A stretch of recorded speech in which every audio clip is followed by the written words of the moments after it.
আসসালামু আলাইকুম সবাইকে শ্রদ্ধা এবং ভালোবাসা।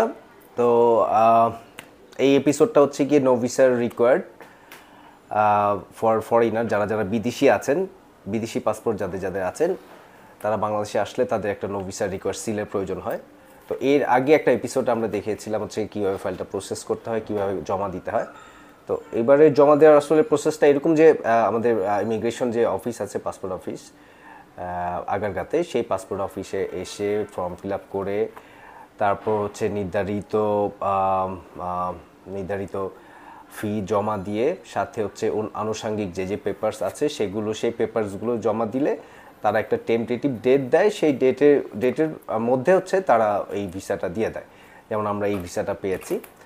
তো তো এখন যেটা ব্যাপার সেটা হচ্ছে আমি আপনাকে এই এই এই অফিসটা হচ্ছে সবাই পরিচিত, সেটা হচ্ছে আগারগাঁও ইমিগ্রেশন অফিস, পাসপোর্ট অফিসের পাশেরটাই। আমি সকালের দিকে চলে গিয়েছিলাম immigration passport office head office.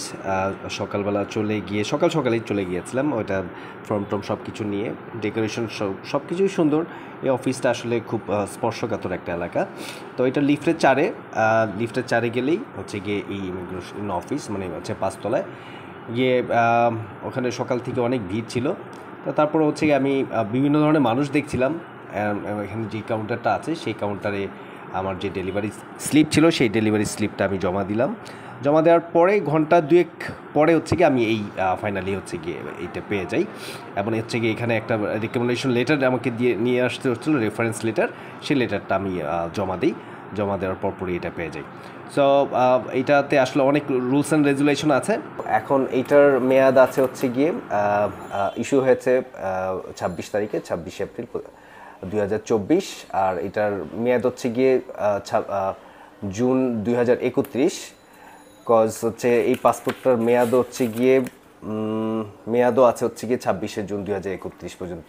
তার মানে হচ্ছে গিয়ে নেক্সট টাইম ওনারা যখন আসবেন বাংলাদেশে, তখন যতদিন ওনাদের পাসপোর্ট আছে ভ্যালিড আছে, আমেরিকান পাসপোর্ট, নেক্সট টাইম যতবার আসবে ততবার হচ্ছে গিয়ে ওনাদের আর কোনো ভিসার লাগবে না, মানে কোনো সিলও লাগবে না, কোনো কিছু আসবে না। যদিও অন অ্যারাইভেল ভিসার একটা ব্যাপার থাকে এখানে।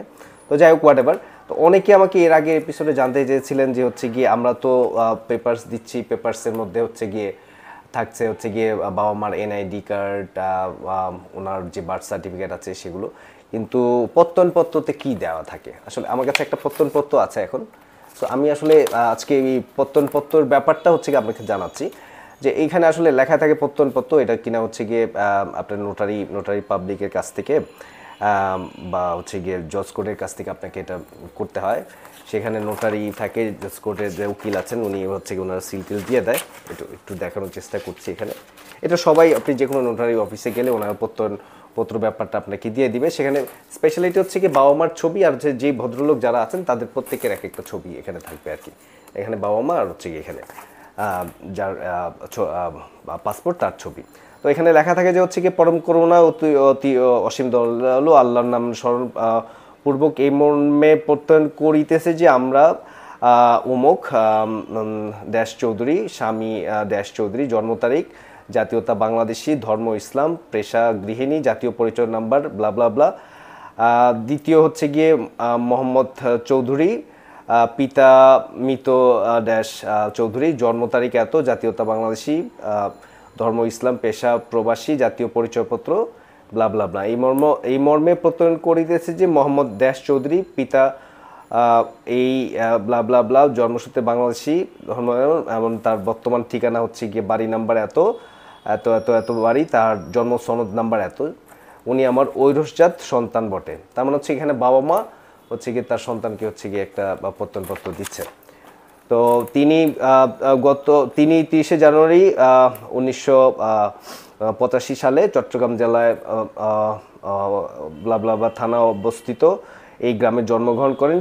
সে বর্তমানে ইউনাইটেড স্টেটস অফ আমেরিকার নিউ ইয়র্ক সিটিতে বসবাস করে। তিনি রাষ্ট্রবিরোধী কোনো উপকার কার্যে জড়িত নয়। প্রত্যয়নপত্র দ্বারা আমরা অত্র ঘোষণাকারী যাহা কিছু স্বীকার উল্লেখ করিলাম তাহা শতভাগ সত্য।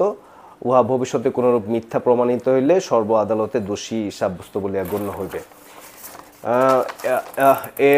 এত স্বেচ্ছায় সজ্ঞানে সরল মনে অন্যের উপর ভয়ভীতি প্রদর্শন ব্যতিরেক অন্যের বিনা প্ররোচনা অত্র প্রত্যনপত্রে বর্ণিত ও স্বীকৃত ঘটনাবলী নিজ পাঠ করিয়া উপস্থিত সাক্ষীগণকে পড়ায়া শোনা ইহার মর্ম অবগত হইয়া সরকার কর্তৃক অনুমোদিত নোটারি পাবলিক অ্যাডভোকেটের সম্মুখে সশরীরে উপস্থিত হয়ে অত্র প্রত্যয়নপত্র সহিত সম্পাদন করিয়া দিলাম ইতি। এখানে প্রত্যেক বাবা মা দুজন সিগনেচার দিবে, আর এখানে হচ্ছে গিয়ে মানে ম্যাজিস্ট্রেট বা হচ্ছে গিয়ে উকিল যিনি আছেন তিনি হচ্ছে এই পাশে সিগনেচার করে দিবেন। তো এটা হচ্ছে গিয়ে 300 টাকার তিনটা পেজে হচ্ছে গিয়ে সাবমিশন করতে হয়। সো এই হচ্ছে ব্যাপার। সো আবারও আমি প্রথম থেকে একটু বলে নিই, যারা যারা হচ্ছে গিয়ে বিদেশি আছেন, মানে বাংলাদেশি আছেন কিন্তু বিদেশি পাসপোর্ট নিয়েছেন, বাংলাদেশে প্রবেশ করতে যাচ্ছেন, তারা প্রবেশ করার সময় হচ্ছে 90 দিনের একটা ভিসা পান, মানে 90 দিন স্টে করতে পারেন। তারপরে অতিরিক্ত স্টে করার জন্য তাদেরকে হচ্ছে গিয়ে একটা পারমিশন নিতে হয়। সেই নেওয়াটা হচ্ছে গিয়ে ওই 90 দিনের মধ্যেই, সরি 1 মাসের মধ্যেই হচ্ছে গিয়ে তারা এসে হচ্ছে অ্যাপ্লাই করলে হয়ে যায়। এটা visa.gov.bd এই ওয়েবসাইটের মধ্যে ঢুকলে আপনারা ডিটেলস পেয়ে যাবেন।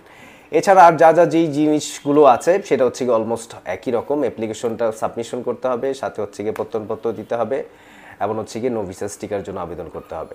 এই হচ্ছে ব্যাপার। তারপরেও যদি কোনো কিছু জানার প্রয়োজন হয়, কোনো কিছু বিষয় হয়, আন্তরিকভাবে সবাইকে রিকোয়েস্ট করছি, feel free to call me any time. আমার হোয়াটসঅ্যাপ নাম্বার বা হচ্ছে গিয়ে ইনবক্সে আমাকে নক করলে আমি আপনাদেরকে সাথে সাথে চেষ্টা করবো হচ্ছে জানিয়ে দেওয়ার জন্য। আমার উদ্দেশ্য একটাই, সেটা হচ্ছে গিয়ে সবাই যাতে বাংলাদেশে আসেন। বাংলাদেশের প্রবাসীরা বাংলাদেশে বিশাল একটা ভূমিকা পালন করছে রেভিডেন্সের উপরে। রেভিডেন্স মানে তাদের উপরে আমরা অনেক মানে কৃতজ্ঞ। ব্যাপারগুলো তাদের কষ্টের টাকায় হচ্ছে কি আমরা আসলে বাংলাদেশ একটা সোনার বাংলাদেশে দিয়ে যাচ্ছে। সো এই হচ্ছে ব্যাপার। আর ভিসা এবং হচ্ছে কি এই ব্যাপার প্রসেসিং রিলেটেড ব্যাপারগুলো সবার কাছে সহজভাবে পৌঁছে দেওয়ার জন্যই হচ্ছে কি এই ভিডিওগুলো তৈরি করা, এবং সামনে আরও অনেক ভিডিওগুলো আসবে, সেগুলোর জন্য আমাদের পাশেই থাকুন, সাথেই থাকুন। আর এখন গরম সময়, যত বেশি পারেন পানি পান করুন। আর স্যালাইন খাওয়ার একটা নির্দিষ্ট মাত্রা আছে, যখন তখন যেখানে সেখানে স্যালাইন খাবেন না। স্যালাইন খাওয়ার জন্য হচ্ছে 1/2 লিটার পানিতে একটা স্যালাইন খেতে হবে। তো হচ্ছে গিয়ে তাও 6 ঘন্টা পর পর এরকম একটা, আপনি 6 ঘন্টার মধ্যে 2টা স্যালাইন কখনোই খাবেন না। তো সোডিয়ামের একটা ব্যাপার থাকে এখানে হুট করে স্ট্রোক হয়ে যেতে পারে। তো পানি বেশি করে পান করুন, আর যদি স্যালাইন খান 1/2 লিটার পানিতে একটা স্যালাইন গুলে তারপরে পানি খাবেন। এই হচ্ছে ব্যাপার। সো দেখা হবে নেক্সট একটা এপিসোডে অন্য কোনো ইস্যু নিয়ে, অন্য কোনো কথা নিয়ে। তো সে পর্যন্ত ভালো থাকবেন, সুস্থ থাকবেন। আল্লাহ হাফিজ।